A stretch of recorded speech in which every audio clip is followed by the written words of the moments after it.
de parler du président confédéral, oui, avant-dernière, le président confédéral de l'AES, son Excellence Assimi Goïta, qui est à Moscou, en Fédération de Russie. Je peux traiter d'ailleurs ce sujet en même temps que la dernière ligne, parce que ça renvoie au problème du droit international aujourd'hui bafoué. Le chef de l'État malien, son Excellence le général d'armée, Assimi Goïta, président de la République, séjourne actuellement en Fédération de Russie, à la rencontre de son homologue, le camarade Vladimir Vladimirovitch Poutine, président de la Fédération de Russie. À l'occasion de cette visite, le président Goïta est notamment accompagné d'un de ses ministres les plus importants sur le plan stratégique, le ministre de la Défense, le général de corps d'armée, Sadio Kamara. Certains ont vu cette visite se préparer, certains ont vu voient cette visite se réaliser, mais je voudrais souligner l'importance géostratégique de cette visite, à ce moment précis, de l'histoire du monde et de l'histoire du Sahel. D'abord, il est important de rappeler que le président Assimi Goïta, dans le cadre des textes qui régissent la Confédération de l'Alliance des États du Sahel, assure la présidence de la Confédération. Il est le président confédéral du Mali, du Burkina Faso et du Niger, en attendant que la présidence confédérale échoue au président burkinabé, plus tard au président nigérien ou vice-versa. Donc, il faut bien noter que c'est en sa qualité de président confédéral qu'il fait ce déplacement. Ça, c'est le premier élément. La cause qu'il va défendre à Moscou n'est pas seulement la cause du Mali, c'est aussi la cause du Burkina Faso et du Niger. Deuxième élément important, il va avec un ministre important, c'est le ministre de la Défense, ce qui indique que le sujet principal de cette visite est très clairement le renforcement du dispositif sécuritaire du Sahel. Vous êtes d'accord avec moi? Rien que de voir la composition de la délégation. D'abord, le président Goïta lui-même est un officier supérieur. Il est général d'armée, mais il va avec son ministre de la Défense. Cet indice nous permet de dire que les questions de sécurité et de défense vont être au cœur de cette visite. On peut aller plus loin. Si les questions de sécurité et de défense vont être au cœur de cette visite, cela veut dire que le Mali, le Burkina Faso et le Niger ont bien perçu l'allure que prennent les relations internationales. C'est pour ça que ce que je dis est en rapport avec le dernier point que j'avais annoncé dans cette émission. Qu'est-ce qu'ils ont compris? Alors d'abord, ils ont compris depuis très longtemps que les organisations terroristes qui ensanglantent le Sahel ne sont pas des organisations religieuses. Ils ont compris depuis très longtemps que ce n'est pas pour des raisons religieuses que le Mali, le Burkina Faso, le Niger, le Sahel, le Tchad, le Nigeria, le Togo, le Bénin sont attaqués, le Cameroun. Quand ils ont compris que Al-Qaïda et l'État islamique sont en réalité des groupes de mercenaires au service de l'impérialisme occidental et moyen-oriental, ils ont donc bien compris qu'ils avaient affaire à une déstabilisation du Sahel qui fait partie des plans de l'OTAN. Dès lors qu'ils ont compris que la déstabilisation du Sahel fait partie des plans de l'OTAN en vue du contrôle des richesses du Sahel, ensuite du contrôle des richesses du Golfe de Guinée, ensuite du contrôle des richesses du bassin du Congo, ensuite du contrôle des richesses du bassin du Zambèze jusqu'en Afrique du Sud, quand ils ont bien compris qu'il s'agit en réalité de découper l'Afrique en zones livrées à la voracité de leurs multinationales occidentales et moyen-orientales, d'où l'association entre l'OTAN et un certain nombre de pays crapules du Moyen-Orient qui sont les bases arrière fondamentales des organisations terroristes. Quand les présidents sahéliens ont compris cela, ils ont compris qu'ils avaient affaire non pas à une guerre d'escarmouche, non pas à une déstabilisation du banditisme ordinaire, du commerce de drogue, du trafic de drogue. Ce n'est pas tout à fait simplement cela. Ils ont affaire, et le mot a été lâché, lors d'une allocution publique par le président Ibrahim Traoré, ils ont affaire à une guerre de haute intensité. Vous retrouverez facilement la conférence dans laquelle, non, la locution publique devant les forces de défense et de sécurité au Burkina Faso, où le président Ibrahim Traoré du Burkina dit à ses compatriotes, nous avons affaire à une guerre de haute intensité. Et plusieurs allocutions publiques du président Assimi Goïta du Mali ont été consacrées à l'expliquer aux Maliens, la nature profonde de la guerre. Leur expliquer que ce n'est pas pour l'affaire de l'islam que nous sommes attaqués. Ne les appelons jamais plus djihadistes. Le président Tiani a donné les mêmes explications à son peuple, au Niger. Ce sont les mercenaires des grandes puissances occidentales et moyen-orientales qui veulent nous imposer leur mainmise sur nos richesses jusqu'à la fin des temps. Ce sont eux qui nous attaquent. Donc nous devons nous attendre à une hostilité de longue durée. Les Africains pouvaient tomber dans l'illusion que la pression du terrorisme sur nos pays et nos frontières s'effacerait après quelques victoires militaires. Qu'est-ce que l'on voit? On voit que la pression du terrorisme est structurelle. C'est-à-dire que c'est une pression qui est réitérée, alimentée, attisée par les puissances néocolonialistes occidentales et moyen-orientales qui savent que l'Afrique est le continent le plus riche du monde. Oui, l'Afrique est potentiellement, en ressources naturelles, le continent le plus riche du monde. En ressources démographiques, l'Afrique est le continent le plus puissant en potentiel du monde. Donc, les puissances néocolonialistes et impérialistes, occidentales et moyen-orientales, ont prévu de ne pas laisser l'Afrique respirer.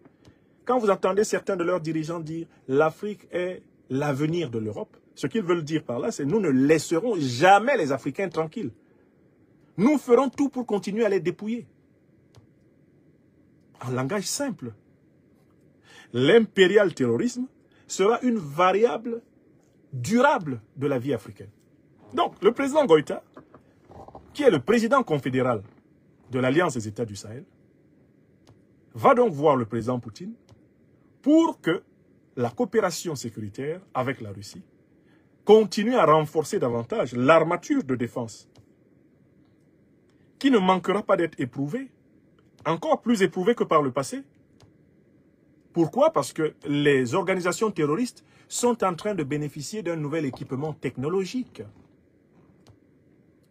Vous voyez maintenant que les groupes terroristes combattent les armées nationales africaines en se servant de drones qui leur sont servis par les puissances néocolonialistes et impérialistes occidentales et moyen-orientales. Vous voyez maintenant que les organisations terroristes pourraient se retrouver bientôt à la tête d'avions de guerre, en possession d'avions de guerre, pour attaquer l'Afrique. Oui! Les organisations terroristes détiennent aujourd'hui des armes de frappe à distance. Elles frappent avec des missiles. C'est-à-dire que les organisations terroristes sont en train d'être équipées comme des armées conventionnelles. Et c'est cela que le président Traoré avait appelé la guerre de haute intensité. Les organisations terroristes ne sont pas seulement dotées de mines antipersonnelles qu'elles sèment partout. Les organisations antiterroristes bénéficient d'un renseignement aérien, satellitaire. Elles communiquent par satellite et utilisent les satellites aériens. Même pas simplement les satellites hertziens, terrestres. Les organisations terroristes sont en train d'atteindre la proximité du niveau d'équipement des armées nationales. Pourquoi? Parce que leurs parrains voient l'Afrique leur échapper. Mais où vont-ils trouver de l'uranium? Où vont-ils trouver du gaz, du pétrole à volonté? Où vont-ils trouver de l'or, du diamant, du manganèse, du coltan, du lithium? Où vont-ils trouver de l'aluminium? Si les Africains mettent en place des régimes politiques qui font payer le bon prix. Il faut donc imposer à l'Afrique la guerre pour pouvoir continuer à la piller comme naguère. Je recommence. Il faut donc imposer à l'Afrique la guerre pour continuer à la piller comme naguère. Il faut donc imposer à l'Afrique la guerre pour continuer à la piller comme naguère. Voilà comment on a trouvé dans une villa de l'Union européenne, occupée à Niamey, leur devise. La paix, on peut l'éviter. La paix, on peut l'éviter. C'est-à-dire qu'il faut maintenir des pans entiers de la planète dans le chaos pour pouvoir être sûr de continuer à les piller. Donc le président Goïta à la tête de la Confédération de l'Alliance des États du Sahel, a profondément compris cela, comme ses homologues maliens et burkinabés. Et tous les dirigeants africains, en fait, le savent. Simplement, d'autres ont choisi la voie de la lâcheté, la voie de la vassalité, la voie de la participation à l'ignominie. Voilà pourquoi ils n'osent pas avouer la vérité. Des dirigeants comme ceux du Cameroun, du Gabon, du Congo, des dirigeants comme ceux du Sénégal, comme Ouattara en Côte d'Ivoire, aucun courage de la vérité. Des dirigeants comme ceux du Bénin, comme ceux du Togo, aucun courage de la vérité pour dire qui est clairement l'ennemi. Pourquoi? Je vous ai expliqué dans la conférence que j'ai donnée avant-hier que tous les dirigeants des pays africains qui sont incapables de nommer le mal qui frappe l'Afrique aujourd'hui sont incapables de le faire parce que dans leur hiérarchie militaire, ils ont des officiers des pays néocolonialistes et impérialistes qui siègent encore. Ils ont à la porte de leur chambre à coucher, dans leur palais, des canons qui sont tenus par les officiers des puissances impérialistes, néocolonialistes, occidentales et moyen-orientales. C'est aussi simple que ça. Et dès lors, en effet, que des dirigeants africains confient les secrets de défense les plus importants de leur pays à des officiers de l'OTAN, mais comment voulez-vous qu'ils combattent efficacement deux organisations terroristes qui sont des émanations otaniennes? Comment voulez-vous qu'ils combattent Al-Qaïda et l'État islamique, alors même que les États-Unis qui ont créé ces deux organisations avec leurs alliés de l'OTAN et du Moyen-Orient sont à l'intérieur de l'appareil militaire de ces pays? Vous comprenez pourquoi le Nigeria s'avère incapable? Partagez massivement l'émission côté YouTube, s'il vous plaît. Ils essaient de nous interrompre. Faites un tour de partage, je conclue bientôt. Vous comprenez pourquoi un pays aussi costaud que le Nigeria est incapable de faire reculer sérieusement le terrorisme? Mais il est infiltré. Vous avez vu comment ils ont attaqué l'Iran? Ils avaient infiltré l'Iran de très longue date. À tous les niveaux.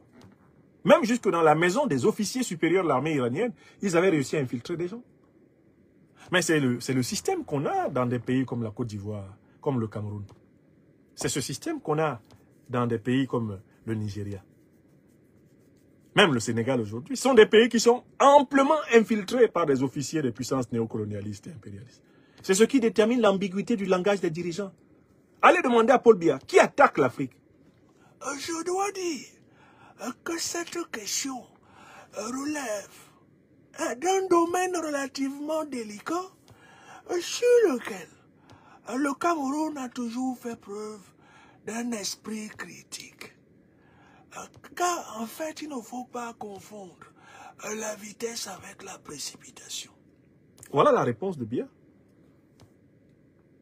Allez demander à Ouattara, qui attaque l'Afrique? Non, mais ce sont des djihadistes, ce sont des fanatiques religieux. Ce sont des mais ça n'a rien à voir d'ailleurs, de toutes les façons. Vous savez, nous, on met un point d'honneur à les combattre.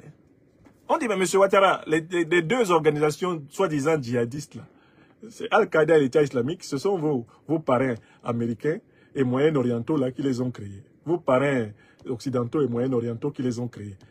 Ah non, je ne suis pas au courant de ça. Attention, hein. On nous écoute jusqu'à Paris. Alassane Ouattara, dès que vous l'amenez vers la vérité, déjà il dit que Paris écoute. Et il l'a fait publiquement. Alpha Condé était en train de dire, il faut couper le cordon ombilical avec la puissance néocoloniale. Il faut couper. Alassane Ouattara lui a dit publiquement, Alpha, fais attention, hein. On t'écoute jusqu'à Paris. Vous imaginez la réaction d'Alassane Ouattara quand Alpha Condé a été renversé. Mais Ouattara s'est précipité sur son téléphone rouge. Mais je lui avais dit, Dominique Wichou, mais je lui avais dit qu'on l'écoutait jusqu'à Paris, il n'a pas écouté. Voilà, Mamadi Doumbouya, il l'a fauché.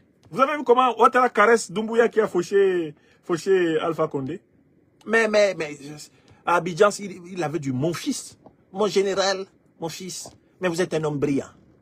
Ouattara qui faisait ami, mon frère, des tapes au dos avec Alpha Condé. Alpha, vraiment, tu es marin, hein?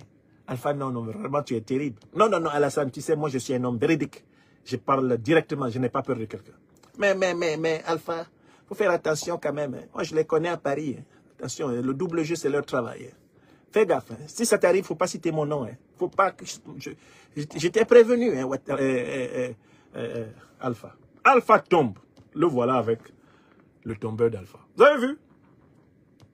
Vous avez vu comment il caressait Mamadi Doumbouya? Mon fils. Mais vous êtes un garçon brillant. Tant pis pour toi si tu crois en ça. Quand il te dit ça. Toi, Mamadi Doumbouya, là. Si tu as un problème en Guinée, si c'est sur Ouattara que tu comptes. On va voir. Où est Damiba?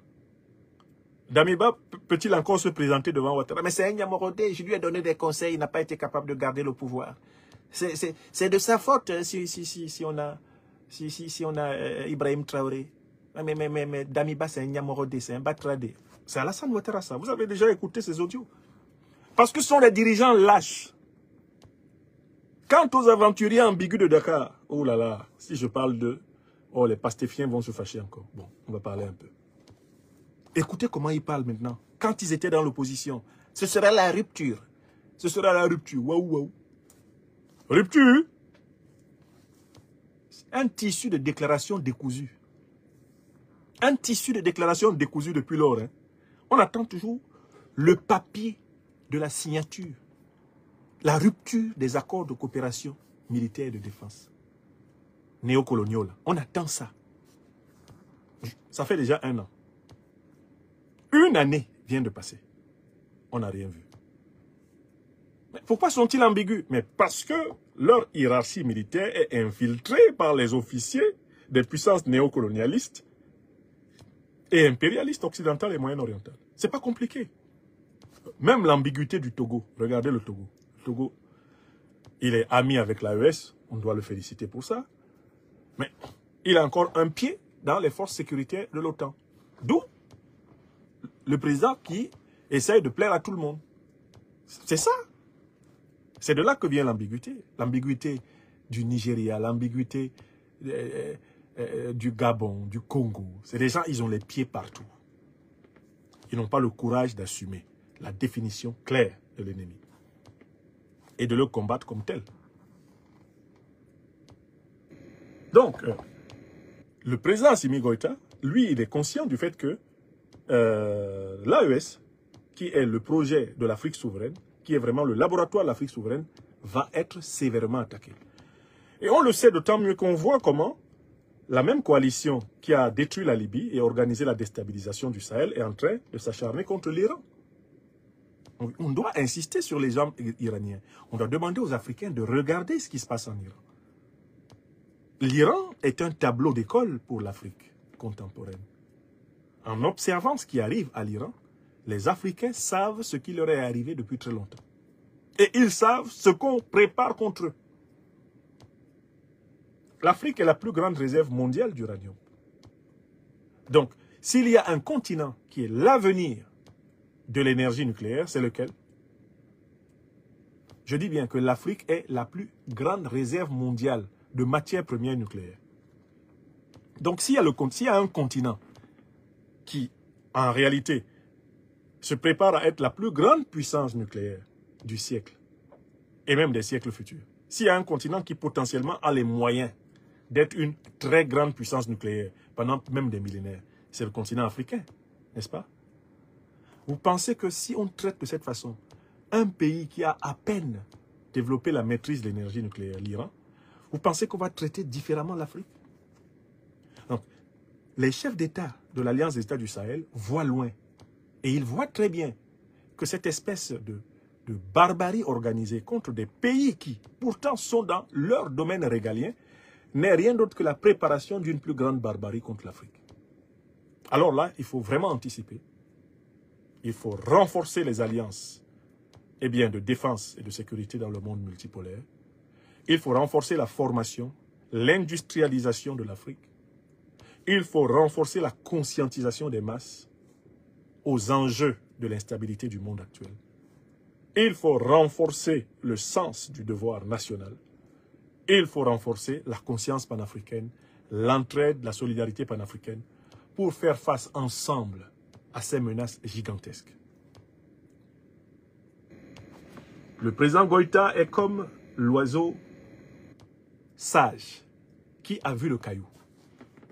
Il y a des oiseaux qui ont une vue tellement profonde. C'est le cas notamment des aigles. L'aigle a une telle acuité visuelle qu'il peut regarder le soleil en face. Le Mali est le pays des grands aigles. Et tel un aigle symbolique, le président Goïta a vu le caillou qui vise le Mali. Il a vu le caillou qui vise le Sahel. Il a vu le caillou qui vise l'Afrique. Son voyage-là est déterminé par l'anticipation du caillou. L'oiseau a vu le caillou. Quand vous regardez ce qu'ils sont en train de faire en Iran, vous savez ce qu'ils veulent faire en Afrique. Et vous comprenez mieux ce qu'ils ont fait en Afrique. L'Iran est le tableau d'école des derniers Africains endormis. Vous voyez très bien. Alors, il y a une notion par laquelle je conclus cette conférence et qui est plus que jamais galvaudée, c'est la notion de droit international. J'ai regardé des réunions du Conseil de sécurité des Nations Unies. Bon, l'Organisation des Nations Unies est basée aux États-Unis. Mais comment pouvez-vous punir les États-Unis en leur garantissant le siège de la principale organisation internationale sur la Terre? Je recommence la question, parce que voilà des choses qui doivent changer. Les Africains doivent sortir des organisations internationales qu'ils ne contrôlent pas. L'Afrique doit sortir de l'ONU. Ça vous paraît une banalité, mais pourtant, c'est d'une importance cruciale. À quoi nous sert l'ONU si elle ne peut pas empêcher une agression en violation flagrante du droit international, comme celle que les États-Unis viennent de perpétrer contre l'Iran ouvertement? À quoi servent les Nations Unies si l'agression permanente d'Israël contre le peuple palestinien, contre le peuple iranien, on a vu avant contre le peuple syrien, toutes ces agressions-là se font tranquillement. Alors, bien sûr, on connaît l'objection. Ah, quand Poutine a attaqué l'Ukraine, vous n'avez pas dit ça. Mais on connaît l'histoire, nous autres. On ne nous fait rien avec cette objection. C'est l'OTAN qui a déplacé ses infrastructures militaires aux portes de la Russie, en occupant progressivement et militairement les anciennes républiques de l'Union des républiques socialistes soviétiques. À partir de 1989 jusqu'à 2022, quand la Russie a déclenché la contre-offensive. Le pape François, qui vient d'aller premier, qui vient d'aller en tombe, l'a dit. Nous savons que l'origine de la guerre entre la Russie et l'Ukraine n'a pas lieu en 2022. Elle a lieu dans la progression hostile, impérialiste de l'OTAN. N'oubliez pas de vous abonner et d'activer la cloche de notification pour rester informé de nos prochaines vidéos. Restez à l'écoute pour les développements passionnants à venir.